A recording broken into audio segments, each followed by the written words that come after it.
Kamusta mga kaibigan? Meron po tayong update sa lagay ng ating panahon. Pero bago yan, wag po munang kalimutan mag-like and subscribe at pahit po ng notification bell. Importante po talaga yan. Maraming salamat po. Ngayong araw po ng Huwebes, mga kaibigan, September 5, 2024, meron po tayong hypnosis ng trap ng Typhoon Yagi, no? Or ito pong si Bagyong Enteng na nasa labas po ng Philippine Area of Responsibility. Apektado po kasi niya, no, ng kanyang trap, no, o yung kanyang extension po ng hangin niya. Ito po nga Northern Luzon po mga kaibigan. Kasama pa rin po ngayon ang ating binabantayan ng Southwest Monsoon na nakakaapekto po sa Central at Southern Luzon po mga kaibigan. So marami nagtatanong, wala na daw bagyo, nasa labas na daw ng PAR, pero bakit po may pag-ulan pa rin, no, sa ilang bahagi ng ating bansa? Dahil po yan mga kaibigan sa hanging habagat or southwest monsoon po mga kaibigan.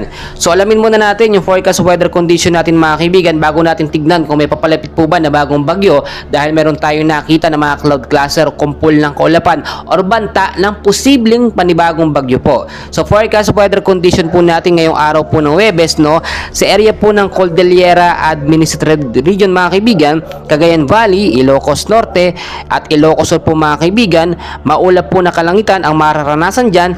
Meron po mga isolated light rains and heavy rainfalls pagdating po sa gabi. Dahil po yan, no, dito po sa trap ng Bagyong Enteng mga kaibigan na nasa labas po ng PAR.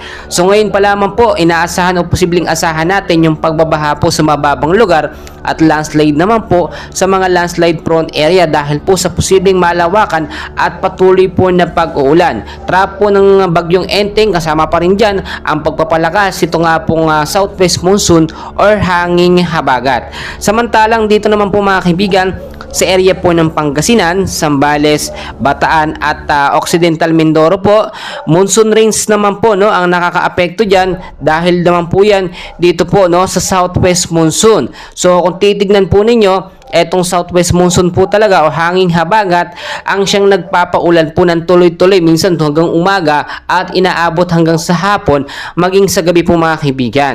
So pinag-iingat po tayo, binabalaan tayo, especially mga bahaing lugar dahil maraming nakapansin kahit po ang mataas na area ng Antipolo ngayon po ay binabaha mga kaibigan na dati naman po ay hindi. So main cause po niyan dahil sa pagputol nga po ng puno sa mga kagubatan, walang sumisipsip po ng mga tubig mga kaibigan. Sa mga mountainous area mga kaibigan, mag-ingat po kayo sa banta ng landslide na pinapaalala ko po yan.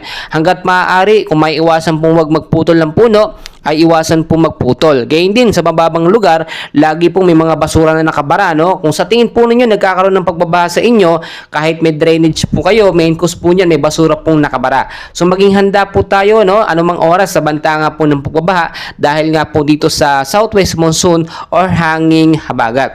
Samantalang dito naman po sa Metro Manila, La Union, Cavite, Batangas, Rizal, Laguna, Oriental Mindoro, Northern Palawan po at dares po ng Central Luzon mga kaibigan, occasional rains po, no, ang mararanasan dyan, no, or yung malawakang patuloy na pag-uulan dahil naman po sa southwest monsoon po mga kaibigan.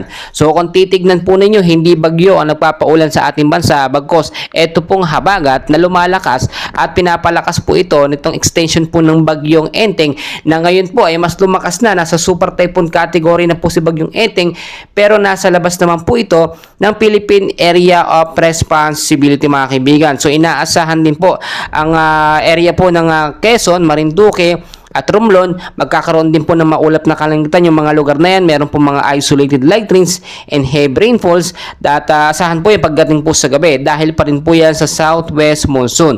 So ganoon din, mababang lugar, no, mag-ingat sa banta ng pagbabaha at landslide naman po dahil lang po sa mga landslide prone area. Sa area po ng ilang bahagi ng ating bansa na aking hindi nabanggit, no, na makakaranas sa pag-uulan, apektado naman po ng mga localized thunderstorm na madalas po may kasamang pagkulog at pagkidlat. Mga kaibigan, talakayin na natin, no, meron tayo na monitor sa labas ng ating bansa sa outside PAR po, no, Philippine Area of Responsibility, na dalawa pong kumpol ng kaulapan, no. Yung isa ay nabuo na po bilang isang mahinang bagyo pero masyado po itong malayo sa ating bansa.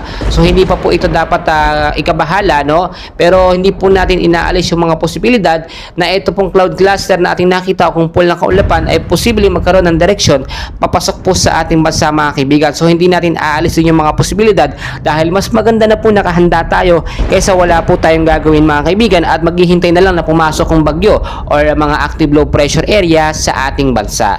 Well mga kaibigan, ang dami pa nating kaganapan, so please huwag kalimutan mag-like and subscribe para updated kayo sa lagay